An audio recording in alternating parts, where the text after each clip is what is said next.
Manusia membutuhkan pembaruan diri di tiap harinya. Namun apakah kita masih berpikir untuk terus berupaya ubah gaya hidup kita untuk capai kesehatan tubuh optimal? Mari gunakan momen akhir bulan ini untuk jadi kesempatan penting untuk kita ubah gaya hidup kita jadi lebih sehat. Bagaimana caranya? Mari buat perubahan bersama Life. Live in fullness to eternity.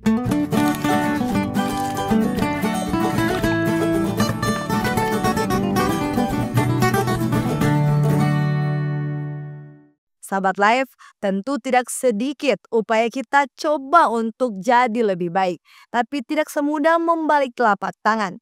Perubahan gaya hidup butuh pendekatan sistematis dan terencana. Apa saja panduan untuk langkah konkret capai kesehatan optimal berdasarkan bukti ilmiah terkini? Berikut 7 steps praktis transformasi gaya hidup sehat yang praktis untuk kita ikuti. Langkah pertama, lakukan rekonstruksi pola tidur. Pertama, kita coba audit kualitas tidur kita dengan catat durasi dan kualitas tidur selama seminggu.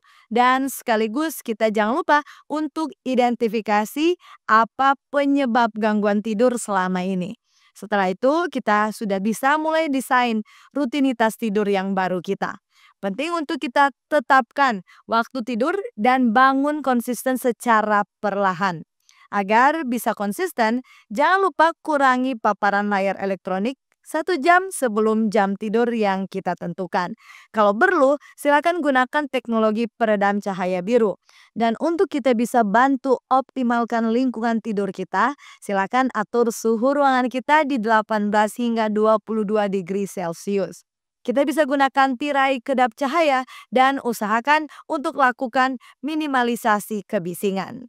Dan sebelum kita lanjut ke step berikutnya, penting kita paham dulu mengapa perubahan gaya hidup bagusnya dimulai dengan ubah pola tidur kita dulu. Alasannya, dengan kita sudah mulai ubah pola tidur kita, ini bisa bantu membangun ulang siklus biologis dasar kita. Jadinya kita bisa secara bersamaan ciptakan kondisi optimal untuk tubuh siap akan perubahan selanjutnya. Kita bisa jadi lebih mampu adaptasi tubuh kita terhadap perubahan selanjutnya, sahabat Life. Langkah kedua, rangkai nutrisi cerdas. Seperti apa itu? Penting kita mulai dengan lakukan pemetaan konsumsi makanan. Caranya, mari kita dokumentasikan asupan makanan selama 14 hari. Dan jangan lupa analisis komposisi nutrisinya juga. Kemudian kita lanjut dengan mendesain menu seimbang.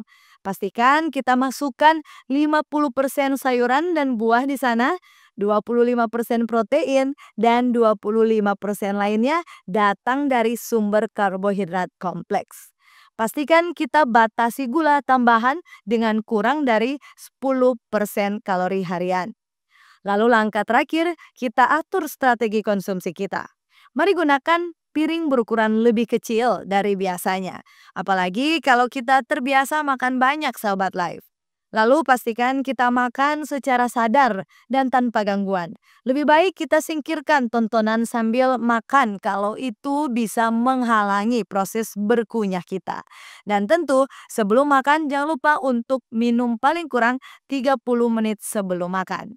Nah, kalau kita ubah gaya makan dan jenis makanan kita, ini nantinya bisa bantu dukung proses pemulihan sel tubuh kita. Dan ingat, nutrisi tentu adalah fondasi metabolisme tubuh kita.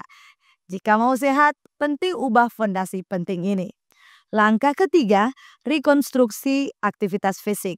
Sahabat Life, setelah tidur dan pola makan dan makanan kita sudah kita ubah, sistem metabolisme tubuh kita sudah siap untuk bergerak dan beraktivitas.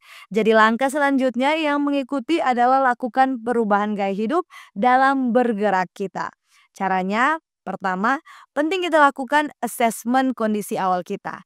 Kita ukur tingkat kebugaran tubuh kita dan kita bisa konsultasikan dokter juga sebelum memulai perubahan jenis olahraga. Kemudian, silahkan desain program latihan kita sebagai langkah selanjutnya.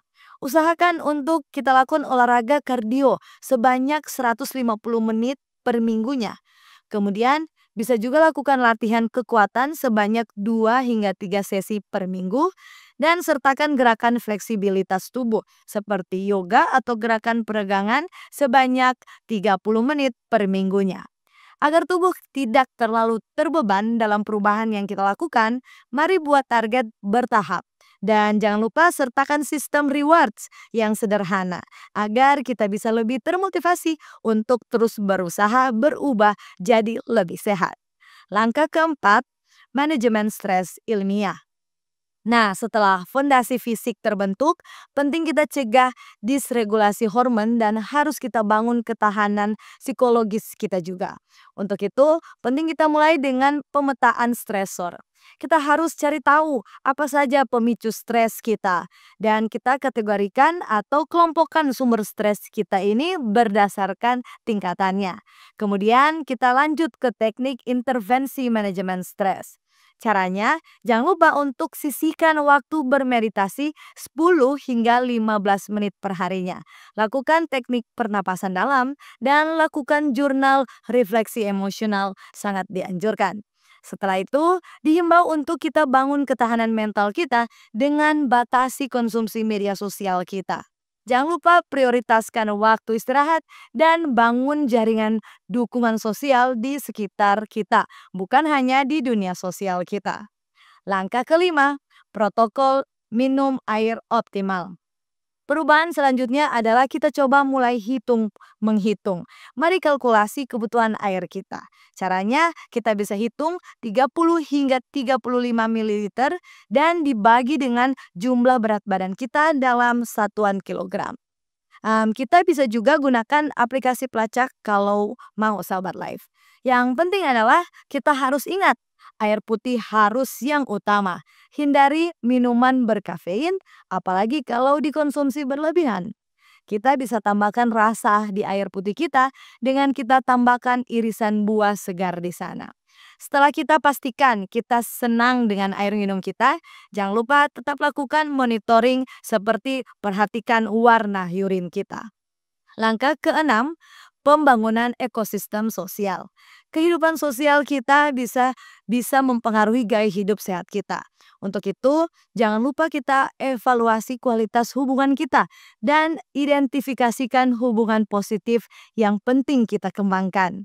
Sebaiknya, mari kita jadwalkan pertemuan sosial berkala dengan teman atau saudara kita.